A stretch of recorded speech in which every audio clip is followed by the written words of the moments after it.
पूर कायम आहे। प्रशासनाकडून पुरानं वेढलेल्या गावाला आरोग्य मदत पुरवली जाते। डॉक्टरांची टीम वैद्यकीय साहित्यासह बोटीनं गावात पोहोचली आहे। एबीपी माझाचाही पुरानं वेढलेल्या गावातून सातत्यानं आढावा समोर येतोय।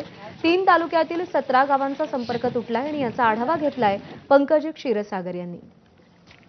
परभणी जिल्ह्यामध्ये गोदावरीला आलेल्या पुराचा आज तिसरा दिवस आहे। 3 दिवसानंतर ही पूर परिस्थिती जी आहे ती कायम आहे आणि या पुरामध्ये पाथरी, सोनपेठ आणि मानवत तालुक्यामधील पाणी कमी झालं असलं तरी गंगाखेड, पालम आणि पूर्णा या 3 तालुक्यामध्ये पूर स्थिती कायम आहे।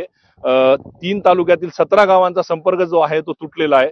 आता सध्या आम्ही खळी या गावी असून गंगाखेड तालुक्यातील खळी या गावाला आम्ही डॉक्टरांचं पथक घेऊन प्रशासन जात आहे। आपण जर बघितलं तर या गावाचा संपर्क तुटलेला आहे।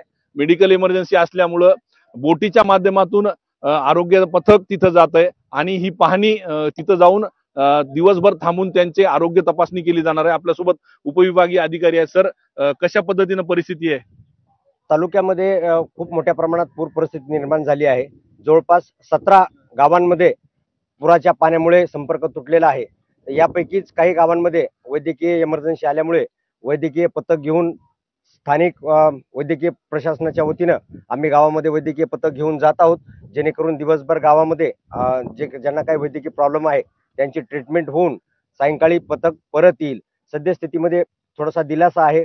पाऊस थांबल्यामुळे आणि पूर परिस्थिती थोडीशी ओसरायला मदत झाली आहे, तरी सुद्धा अजूनही बऱ्याचशा गावांचा संपर्क तुटलेला आहे। नागरिकांना अडचण होऊ नये यासाठी प्रशासन योग्य ती खबरदारी घेताना दिसून येत आहे। कॅमेरा पर्सन व्यंकटेशसह पंकज क्षीरसागर, एबीपी माझा, खळी, गंगाखेड।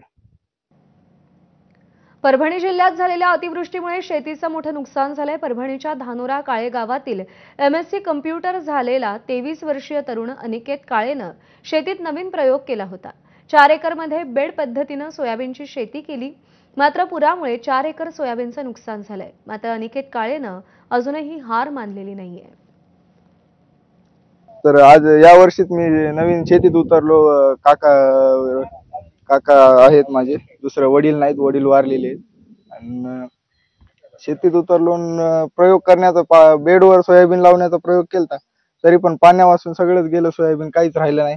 असे पाण्यामध्ये असे मोड फुटलेत, बाकी काहीच राहिलं नाही। सोयाबीनला काहीच नाही। सगळी बिकट परिस्थिती झाली।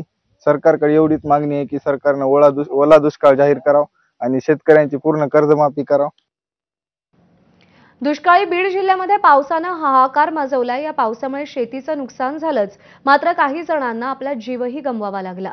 बीड तालुक्यातील पिंपळवाडी गावात बिंदुसरा नदीला पूर आला आणि याच पुरात 10 वर्षाच्या आदित्य कळसाने या मुलाला आपला जीव गमवावा लागला। आईच्या डोळ्या देखत मूल वाहत होतं, मात्र काहीच करू न शकलेली आई आता हतबल झाली आहे। तिच्याकडे बोलण्यासाठी शब्द देखील उरले नाहीयेत। आदित्य कळसाने गावातल्या जिल्हा परिषदेच्या शाळेत